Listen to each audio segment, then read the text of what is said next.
আসসালামু আলাইকুম।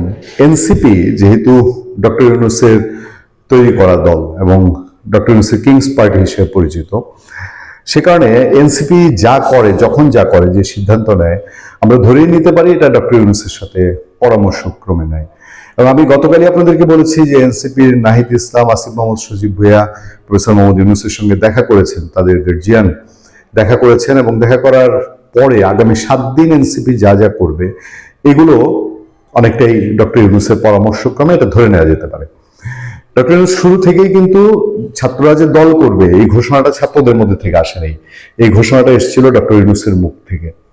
ডক্টর ইউনূস সবশেষ তিনি আশাবাদ ব্যক্ত করেছেন যে জনগণ যদি যেটা ধারণা করে যে এই এনসিপি দলটা পরীক্ষায় মানে জাতীয় নির্বাচনে গোল্লা পাবে, সেখানে ডক্টর ইউনূস আশাবাদ রাখছেন যে তার ছাত্ররা বেশ কয়েকটা আসনে তারা জয়লাভ করবে, ইভেন সামনে শিক্ষামন্ত্রী হবে, এটা ডক্টর ইউনূসের আশা। ফলে সবকিছু মিলে এটা একেবারে পরিষ্কার যে ডক্টর ইউনূস আর এনসিপির মধ্যে একটা ভালো যোগাযোগ আছে। ওই যে ডক্টর ইউনূস যে জনপার্টি নাকি একটা করেছিলেন না 111 সরকারের সময়, সেই জনশক্তি পার্টি বোধহয় সেইটার ভিন্ন রূপটা হচ্ছে এনসিপি। ধরেন কোন এক কালে যদি ডক্টর ইউনূস এনসিপিতে যোগও দেয়, বেঁচে থাকলে, এনসিপি টিকে থাকলে, যদি ভেনিস হয়ে যাওয়ার সম্ভাবনা বেশি, টিকে থাকে যোগও দেয়, আমি মোটেও অবাক হব না।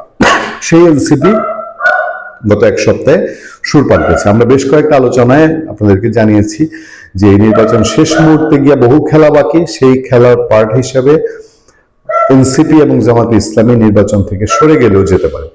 সেই খবরটা আবার ভিন্ন আঙ্গিকে এসছে বাংলাদেশেরই পত্রপত্রিকায়। আজকের পত্রিকা খবরটা করেছিল এবং সেটা বিবিসি পিক করেছে গুরুত্ব বুঝে বলেই, যে জাতীয় নাগরিক পার্টি এনসিপি আসন্ন নির্বাচনে অংশগ্রহণের সব প্রস্তুতি নিলেও শেষ পর্যন্ত তারা ভোটের মাঠে থাকবে কিনা তা নিয়ে সংশয় তৈরি হয়েছে। নির্বাচন কমিশনের নিরপেক্ষতা নিয়ে প্রশ্ন এবং সব দল সমান সুযোগ পাচ্ছে না বলে অভিযোগ আছে দলটির। এই অবস্থায় এনসিপির মুখপাত্র ও নির্বাচন পরিচালনা কমিটির চেয়ারম্যান আসিফ মোহাম্মদ সজীব ভুঁইয়া গত রোববার সংবাদ সম্মেলন করে বলেছিলেন এনসিপি নির্বাচনে অংশগ্রহণ করবে কিনা তা পুনর্বিবেচনা করা হতে পারে। অন্তর্বর্তী সরকারের প্রধান উপদেষ্টা ডক্টর ইউনূসের সঙ্গে সাক্ষাৎ শেষে তিনি বলেন, যে কোনো সিদ্ধান্তের জন্য প্রস্তুত এনসিপি। দলীয় সূত্রে জানা গেছে, মানে ডক্টর ইউনূসের সাথে মিটিং করে এসেও কিন্তু বলছে যে কোনো সিদ্ধান্তে, মানে নির্বাচন নাও করতে পারে, এই সিদ্ধান্তের জন্য এনসিপি প্রস্তুত আছে।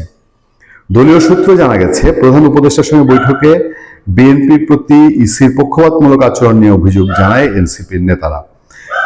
বিশেষ করে দ্বৈত নাগরিকত্ব, ঋণ খেলাপি এবং আচরণবিধি ভঙ্গের বিষয়ে ইসি সুস্পষ্টভাবে বিএনপির পক্ষাবলম্বন করছে বলে মনে করেন তারা। প্রধান উপদেষ্টার সঙ্গে সাক্ষাৎ করতে বিকেলে যমুনায় যায় এনসিপির আহ্বায়ক নাহিদ ইসলামের নেতৃত্বে একটি প্রতিনিধি দল। ফলে আপনাদের বুঝতে কি বাকি থাকবে যে এনসিপি যদি নির্বাচন থেকে সরে আসে সেটাও ডক্টর ইউনূসের ইশারায় বা ডক্টর ইউনূসের পরামর্শে। আর সেটা যদি হয় তাহলে প্ল্যান চলে যায় সেই মেটিকুলাস ডিজাইন। এইটাই কি মেটিকুলাস ডিজাইনের পার্ট, যে নির্বাচনে এমনি মাঠে ছেড়ে দিয়ে মেটিকুলাসলি বিএনপিকে বরবাদ করার একটা প্লট অলরেডি সাজানো হয়েছে। আমরা বহু তথ্য পাই, বহু কিছু জানি, সেগুলো ইচ্ছে করলেও আপনাদের সামনে প্রকাশ করা সম্ভব না। সেই তথ্যগুলো বলছে যে বিএনপি আওয়ামী লীগের 91-এর যে পরিণতি, সেই পরিণতি দরজায় ঠকঠক ঠকঠক করে করা নাড়ছে। ভালো থাকবেন, সুস্থ থাকবেন। আপনাদের সাথে আমি আতিক রহমান পূর্ণি।